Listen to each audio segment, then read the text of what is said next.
morning. Thank you, Sunrise Rotary Club of San Mateo. I'm very privileged and fortunate to be here talking to you guys today. So I'll give you a little background. Growing up, my parents worked in blood banking. I didn't know anything about it. I just knew that they went to the hospital every single day, and every now and then I'd go to the lab and play with some empty test tubes here and there. But as I got older, I got to see a little bit more of the importance and the work that they did and all the patients that they got to help on a daily basis. And I really got to see the value in all the work that they did. So when it came for me to come back home to the Bay Area after living in Southern California for a little while, my mom said, hey, why don't you look at Vitalant? They're the organization that provides all the blood products to our hospital. And I actually came from an account management background with Milwaukee Tools and Tesla, and I wanted to use my sales powers for good, so to speak. And so I got the opportunity to interview for Vitalant, and now every day I get to go and help and transform lives out there in the community. Many of you guys have donated blood, which is an amazing service and a very selfless service to your community. So we need a constant flow of blood. And that's the toughest thing about this business, is continuously asking people to volunteer their time and to give their donations. So I did want to touch on a few things. Number one, why blood donation is so difficult in the month of December. So there's three main things. Number one, it's flu season. So a lot of people are sick and they aren't able to donate. Number two, the schools and businesses that make up the majority of the blood supply that goes to our hospitals tend to be on vacation or out of session. So those 50 units that we might get from a high school are no longer available to us. And then the last thing is people are busy. It's the holidays, you're traveling, you're seeing family and friends. So really what I'm asking for you guys today is a little bit of time. We're looking for people to partner with us during this Christmas and this holiday season to host a blood drive. So that week of Christmas, when we have the least amount of blood donations coming in, we're really hoping that you guys would be able to help us step up to the challenge and support the local community here with the blood drive. So, do you guys have any questions? Yes? Is that something that is like weekly? So let's say, you get a bunch of people that donate like the first week of December. Is that doesn't carry over to the last week of December? So blood donation it's on a cycle. So blood units only last for about 2 months on the shelf. So we basically are planning 2 months, every 2 months, every 2 months. So we are boosting up the blood units now for the Christmas season, but come January, we want to make sure that we're ready for the hospital. January, February, we want to make sure we're ready for the hospital needs during that time. So, yes? How does Vitalant coordinate, if at all, with the American Red Cross? Two different organizations, is that correct? Do you work together? That is correct. We're two different organizations. We do partner with each other on certain schools. Like we will balance out the different schedules, but essentially we do the same function. But Vitalant is your local community blood bank, so all those blood units go to local hospitals and patients, whereas the Red Cross is a little bit more of a national type organization, so they might be sending their blood units to different hospitals or different areas. The word battalion means nothing to all of us. How did it change the name from blood bank to battalion? That's a great question. That was before my time joining, so I couldn't really give you an answer, but I could certainly find out. I know we had partnered with a couple of the smaller blood banks in the North Bay area, the East Bay, and so just to give us a little bit more presence in the area, they formed this company called Vitalant. Rebranding, yeah. So merging and rebranding, yeah. Were you previously Peninsula Blood Bank? I believe so, yes. So what happens to the blood after 2 months? So unfortunately, it's a perishable resource, just like the milk on the shelves. So it has to be properly discarded if it isn't used. But we work really closely with all those hospitals to make sure that they are using the blood units that they've requested, and we make sure that we meet that patient. Keep it frozen?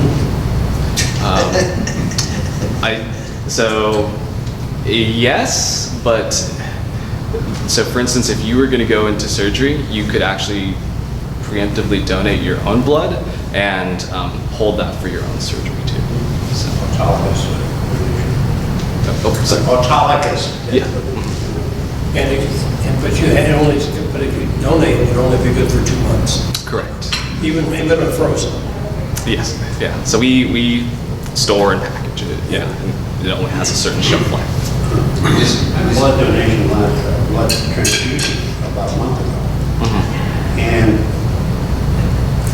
they said that, well, it had to be specially prepared, and they wound up getting it from Sacramento. It took the better part of 24 hours to get it. They said, well, they have to add certain, it's not, components that they had to add. And I had this one mental picture of guys pouring things into blood. No. So it can get pretty complicated in terms of, every unit of blood is not the same as every other unit of blood. It can be quite customized. Sure. Even at the donation site itself, we have to put anticoagulant inside the blood just so that it stays in its fluid form, so that it can be tested. It might have been platelets that they had to. It's very possible. I wish I knew more of the science. Yes. Platelets are only good for 5 days. Wow. I was going to ask that, only 5 days. 5 days. When they separate it, they get longer life on some parts of it. Yeah, but the platelets can only be stored for 5 days. Yeah. And how are platelets utilized different than whole blood? What is is it for different kinds of concerns that a person has, Clotting. disease or? Clotting. It's Yeah. clotting. Yeah. Certain patients will require certain parts of blood for different reasons. So if somebody wants to set up a blood drive, so how does that work? Yeah, so they would reach out to me, and we would find a date and time that works for you, a location, and how many people potentially that could attend that drive. And it's really that simple. It's just like planning any other event, except the recruiting is probably the biggest challenge with each one of those events. In giving blood, to Cam on Jeannie's question, there are there's chairs and so forth, so you can do the thing. So do you bring chairs, or how do you work when you go into how does that work when you go into an employer environment? Yeah. They have a conference room. I'm assuming you don't need like a clean room because the offices where you get aren't necessarily like that. But how is that set up to make it as easy as possible for an employer to want to do that? Yeah, so all we ask is for a room that's about 1,000 square feet. We need about 8 tables and maybe 25 chairs. So if you had that equipment there, certainly we could figure out if we needed to bring a few extra. Other than that, we can bring a bus, which is our blood mobile. The main difference between those is that we can only see about 2 donors every 15 minutes with the blood mobile, whereas if we had a room or an inside setup, we could see up to like 4 donors every 15 minutes. So it's just about how big you can scale. It only takes 15 minutes? We can process people about every 15 minutes. The donation itself is only about 15 minutes. The whole process, though, of answering questions and waiting in the snack area so we monitor you, that's what takes kind of the whole 45 minutes to an hour of blood donation. I like that you have the questions online now, but you can kind of do that in advance so that it's not something you have to sit there and fill out a questionnaire. Yep. So that's a great improvement. It saves about 20 minutes of your time. Exactly. So, yeah. So you guys, how's your inventory? Are you So quantity, or you? that was one of the things I did want to touch on. So our donation centers and our blood drives that were in the Santa Rosa area were actually affected by the Kincaid fire. So we had to shut down our collection operations for about a week. And so we probably lost about 220 donations just because of the evacuation. Fortunately, none of our staff were injured. We were able to evacuate everyone safely. But because of that, we're at a bit of a deficit this holiday season. So like I said, the blood products are good for about 2 months. So that end of October is impacting that specific week in December. Yes. I come to think of it, about 20 years ago, my son organized a blood drive as his ego project, and he managed to get the blood mobile, the big bus, And it was downtown San Francisco. We got some help from the local Rotary clubs as well. But it was considered a successful drive. We had people lined up processing through the bus on the basis. We got a lot of donations. That blood mobile, do they still use it? We are, yes. So places that we don't have a inside location, as long as we have a parking space that's about 7 spaces available, we can park that bus just about anywhere. Use that, because it's the landlord in the business park organizes it, and then they put it out to all the businesses in the business park. And so not one business is hosting it, the landlord is actually hosting it. There's plenty of parking, so there's plenty of room for that. Where is that? Seaport, not off of one side, but going towards the other day. Well, we'll go ahead and play the video real quick, and then. Actually, I have one more Oh, question. sure, You yes. said you were originally Peninsula. Yes. Or did you incorporate a group of them? A group of them, so Blood Centers of the Pacific Peninsula, and then I think up north, it used to be Blood Bank of the Redwoods. And so we all merged together, yeah. There's also Stanford. Stanford, yes. Is another one? They're still separate. When you donate, it's a given. And that just goes just to Stanford Hospital. Okay, ready?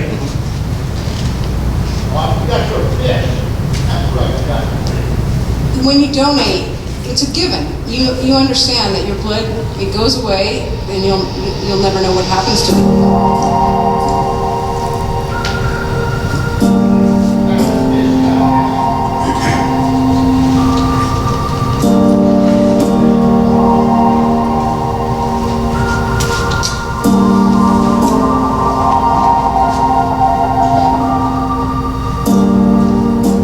Twist of fate would lead 31 individuals of different ages, living in different cities, from different backgrounds, to all come together at the exact right moment to save someone's life. How could they all become life-saving allies? One day, not too long ago, a baby was born to a new mother. That baby's name was Lucy. She was 8 pounds and healthy. Emily, the mother, was not so fortunate. What happened in Emily's case was that we had a very normal and very easy forceps delivery. Basically, once the baby came out, which was quick and healthy, Emily immediately started bleeding. Probably within the first 10 minutes was when she started getting the massive blood transfusions. Without those, Emily would never have survived. She had lost so much blood that her body was losing the ability to clot blood. And as an obstetrician, I'll say I care about every one of my patients very, very deeply. And Emily's situation was very unique because I knew her from the very beginning. And so to have been there for her delivery and the complications that happened, and then to watch her recovery and how amazing she was so special. The hospital had the most modern technology and highly qualified personnel. But even that was not enough to save Emily's life. More was needed, much more, and in a hurry.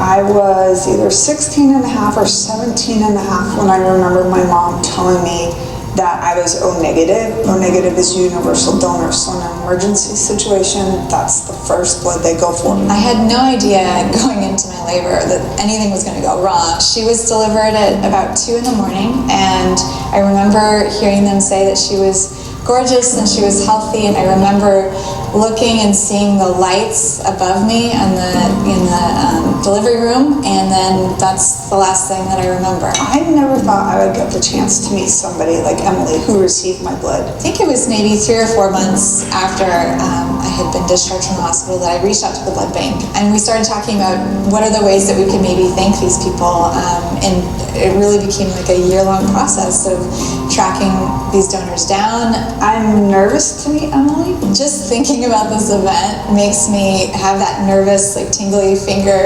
feeling that you get when when you have something big coming up? I am so excited for this event. I've been doing this for 22 years and I've never been a part of something like this. And so this is a really unique opportunity. Not only are we going to have an opportunity to hear an inspiring and life-saving story, but also we're going to be able to connect those anonymous dots. So oftentimes the anonymous donor with the patient, and we never see that connection. And that's what makes today so special.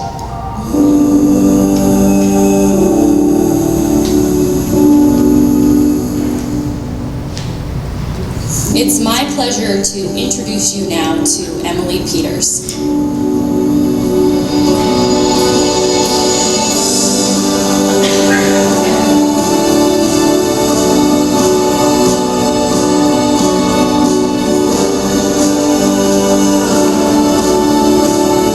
This is what it means to be a blood donor, anonymously helping. So what are the chances that Emily, this new mother, would actually meet some of the people whose blood she desperately needed that day, the blood that now moves through her heart and body?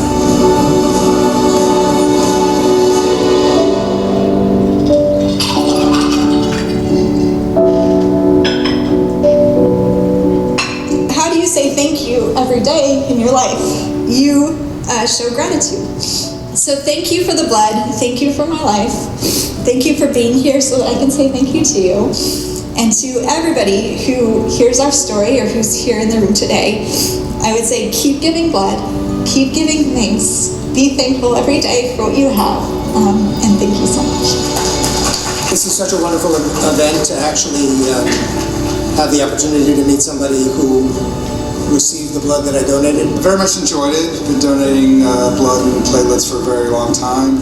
Just how awesome this whole experience is. Well, you can kind of tell. I was in tears. I was like, it's incredible. It's great to see that you can touch one life through one donation.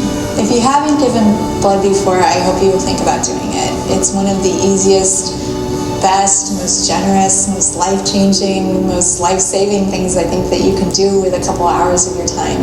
Now that I'm a blood recipient, I'm just amazed by the process. Honestly, that people take so much time out of their day to go donate something to, they have no idea where it's ever going to go, what it's going to mean to people. It's just incredible.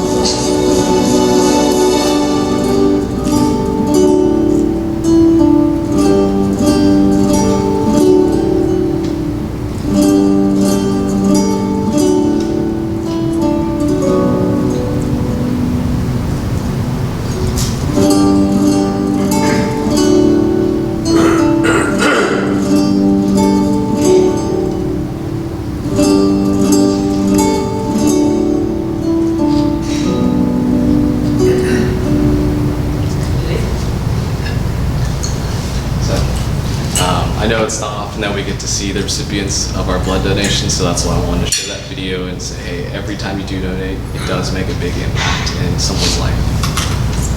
How much blood is collected locally? Oh wow, that's a great question. So I think last month we collected maybe about 2,400 donations.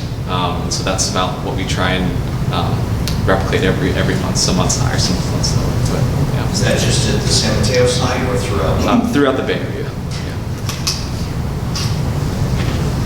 What are your sizes? I don't have those numbers off the top of my head. Where's the site?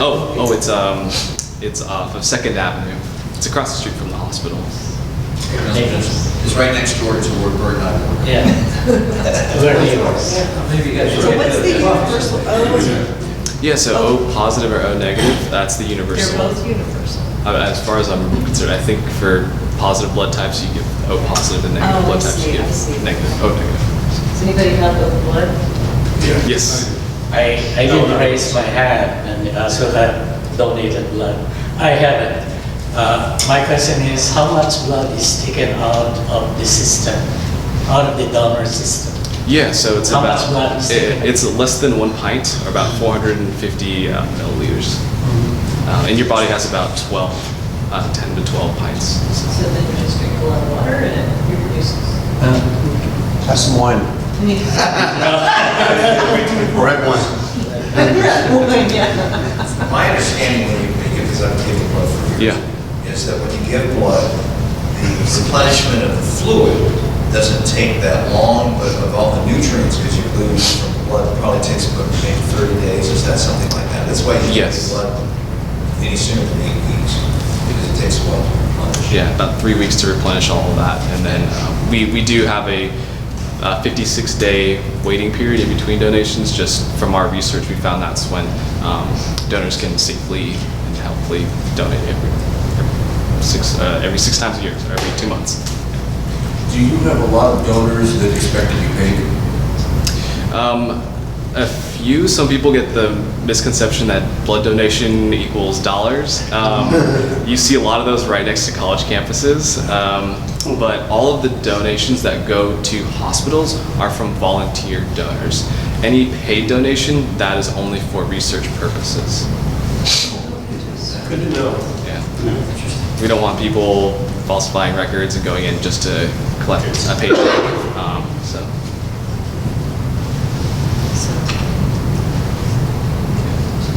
So yeah, thank you guys so much, and I hope to partner with you guys this Christmas. So. One other question. Yes. And I guess it would be to Mike. Do dentists ever require blood for like when they're doing extractions and stuff like that? No. Well, I'd say extremely rare. It's extremely rare that you would need the ability to have to do a blood transfusion, especially not in a regular office. If it was in a hospital setting, possibly, but that would only be an oral surgeon. Call the blood bank first and your insurance carrier the second.